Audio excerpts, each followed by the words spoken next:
ಎಲ್ರಿಗೂ ನಮಸ್ಕಾರ. Welcome back to my channel. ಬೇಸಿಗೆ ಬಂತು ಅಂದರೆ ಪ್ರಕೃತಿ ನಮಗೆ ನೀಡುವಂತಹ ಅತ್ಯಂತ ಸಿಹಿಯಾದ ಉಡುಗೊರೆ ಅಂದರೆ ಅದು ಹಲಸಿನ ಹಣ್ಣು. ಇದೇ ಹಲಸಿನ ಹಣ್ಣನ್ನು ಉಪಯೋಗಿಸ್ಕೊಂಡು ಸಖತ್ ಟೇಸ್ಟಿಯಾಗಿರುವಂತಹ ಹಲಸಿನ ಹಣ್ಣಿನ ಹೋಳಿಗೆ ರೆಸಿಪಿನ ಹೇಗೆ ಮಾಡ್ಕೊಳ್ಳೋದು ಅಂತ ವಿಡಿಯೋನ ಶೇರ್ ಮಾಡ್ಕೊಳ್ತಾ ಇದ್ದೀನಿ.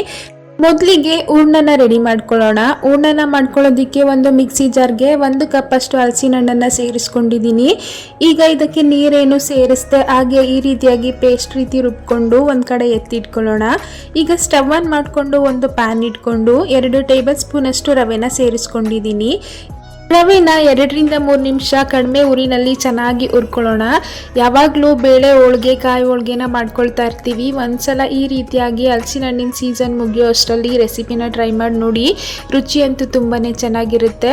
ಈಗ ಈ ರೀತಿ ರವೆ ಎಲ್ಲ ಹುರ್ಕೊಂಡಿದ್ದಾದಮೇಲೆ ಒಂದು ಪ್ಲೇಟ್ಗೆ ಟ್ರಾನ್ಸ್ಫರ್ ಮಾಡಿಕೊಂಡು ಅದೇ ಪ್ಯಾನ್ಗೆ ನಾನಿಲ್ಲಿ ಒಂದು 3/4 ಕಪ್ ಅಷ್ಟು ಬೆಲ್ಲನ ಸೇರಿಸ್ಕೊಂಡಿದ್ದೀನಿ. ಹಾಗೆ ಒಂದು ಅರ್ಧ ಗ್ಲಾಸ್ ಅಷ್ಟು ನೀರನ್ನು ಸೇರಿಸ್ಕೊಂಡು ಬೆಲ್ಲನ ಚೆನ್ನಾಗಿ ಕರಗಿಸ್ಕೊಳ್ಳೋಣ. ನೀವು ನಿಮ್ಮ ರುಚಿಗೆ ತಕ್ಕಂಗೆ ಬೆಲ್ಲನ ಹೆಚ್ಚು ಕಡಿಮೆ ಮಾಡ್ಕೊಳ್ಬೋದು. ಈ ಬೆಲ್ಲದಲ್ಲಿ ಯಾವುದೇ ರೀತಿ ವೇಸ್ಟೇಜ್ ಇಲ್ಲದೆ ಇರೋ ಕಾರಣ ನಾನು ಡೈರೆಕ್ಟಾಗಿ ಹಾಗೆ ಸೇರಿಸ್ಕೊಂಡಿದ್ದೀನಿ. ನೀವು ಒಂದು ವೇಳೆ ಏನಾದರೂ ವೇಸ್ಟೇಜು ಕಲ್ಲು ಆ ಥರ ಇತ್ತು ಅಂದರೆ ಸಪ್ರೇಟಾಗಿ ಕರಗಿಸ್ಕೊಂಡು ಫಿಲ್ಟರ್ ಮಾಡಿ ಸೇರಿಸ್ಕೊಳ್ಳಿ. ಈ ರೀತಿ ಬೆಲ್ಲ ಎಲ್ಲ ಚೆನ್ನಾಗಿ ಕರಗಿದ್ದಾದಮೇಲೆ ಇದ್ರ ಜೊತೆಗೇನೆ 1 ಕಪ್ ಅಷ್ಟು ತೆಂಗಿನಕಾಯಿ ತುರಿನ ಸೇರಿಸ್ಕೊಳ್ತಾ ಇದ್ದೀನಿ. ಈ ತೆಂಗಿನಕಾಯಿ ತುರಿನ ಈ ಬೆಲ್ಲದ ಪಾಕದ ಜೊತೆಗೆ 1-2 ನಿಮಿಷ ಚೆನ್ನಾಗಿ ಮಿಕ್ಸ್ ಮಾಡ್ಕೊಳ್ತಾ ಬೇಯಿಸ್ಕೊಳ್ಳೋಣ.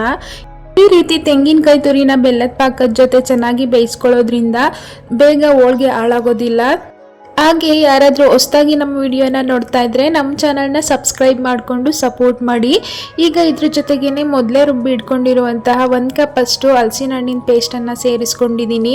ಹಾಗೆ ಮೊದಲೇ ಹುರಿದು ಎತ್ತಿಟ್ಕೊಂಡಿದ್ದಂತಹ 2 ಟೇಬಲ್ ಸ್ಪೂನ್ ಅಷ್ಟು ರವೆನ ಕೂಡ ಸೇರಿಸ್ಕೊಂಡು 1 ಚಿಟಿಕೆಯಷ್ಟು ಏಲಕ್ಕಿ ಪುಡಿನ ಕೂಡ ಸೇರಿಸ್ಕೊಂಡಿದ್ದೀನಿ. ಇದೆಲ್ಲನೂ ಗಂಟಿಲ್ಲದೆ ಇರೋ ಹಾಗೆ ನೀಟಾಗಿ ಮಿಕ್ಸ್ ಮಾಡ್ಕೊಳ್ಬೇಕಾಗುತ್ತೆ. ಮನೆಯಲ್ಲಿ ಏನಾದರೂ ಫಂಕ್ಷನ್ ಇದ್ದಾಗ ಸ್ಪೆಷಲ್ ಆಗಿ ಈ ರೆಸಿಪಿನ ಟ್ರೈ ಮಾಡಿ. ಎಲ್ರಿಗೂ ತುಂಬಾ ಇಷ್ಟ ಆಗುತ್ತೆ ಕೂಡ.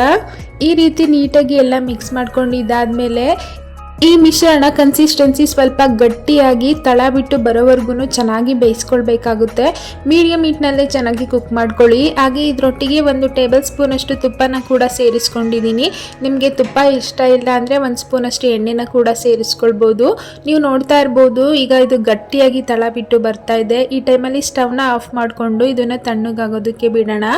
ನೀವು ಬೇಕಿದ್ರೆ ಕೈಯಲ್ಲೂ ಕೂಡ ಚೆಕ್ ಮಾಡ್ಬೋದು. ಸ್ವಲ್ಪ ಮಿಶ್ರಣನ ಕೈಯಲ್ಲಿ ಎತ್ಕೊಂಡು ಈ ರೀತಿ ಉಂಡೆ ಕಟ್ಟು ಅದಕ್ಕೆ ಬರೋವರೆಗೂ ಚೆನ್ನಾಗಿ ಕುಕ್ ಮಾಡ್ಕೊಳ್ಬೇಕಾಗುತ್ತೆ. ಈಗ ಇದನ್ನು ಕಂಪ್ಲೀಟಾಗಿ ತಣ್ಣಗಾಗೋದಕ್ಕೆ ಬಿಡೋಣ.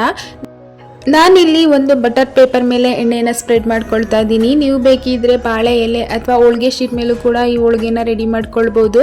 ನಾನಿಲ್ಲಿ ಮೊದಲೇ ಕಡ್ಕನ ರೆಡಿ ಮಾಡಿ ಇಟ್ಕೊಂಡಿದ್ದೆ, ಹಾಗಾಗಿ ಅದ್ರ ವಿಡಿಯೋನ ಹಾಕಿಲ್ಲ. ಈಗ ಒಂದು ಸ್ವಲ್ಪ ಹಿಟ್ಟನ್ನು ತಗೊಂಡು ಈ ರೀತಿ ಕೈಯಲ್ಲೇ ಚೆನ್ನಾಗಿ ತಟ್ಕೊಂಡು ನಾವು ರೆಡಿ ಮಾಡಿ ಇಟ್ಕೊಂಡಿರುವಂತಹ ಹಲಸಿನ ಹಣ್ಣಿನ ಹೂರ್ಣನ ಸಹ ಇದರಲ್ಲಿ ಫಿಲ್ ಮಾಡಿಕೊಂಡು ಸುತ್ತ ಎಡ್ಜಸ್ನ ಈ ರೀತಿ ಕ್ಲೋಸ್ ಮಾಡ್ಕೊಳ್ಳೋಣ. ಎಕ್ಸ್ಟ್ರಾ ಬಂದಿರುವಂತಹ ಹಿಟ್ಟನ್ನು ತೆಗೆದು ಒಂದ್ಸಲ ಈ ರೀತಿಯಾಗಿ ಫ್ಲಾಟ್ ಮಾಡಿಕೊಂಡು ಹೋಳಿಗೆನ ಈಗ ಲಟ್ಟಿಸ್ಕೊಳ್ಳೋಣ.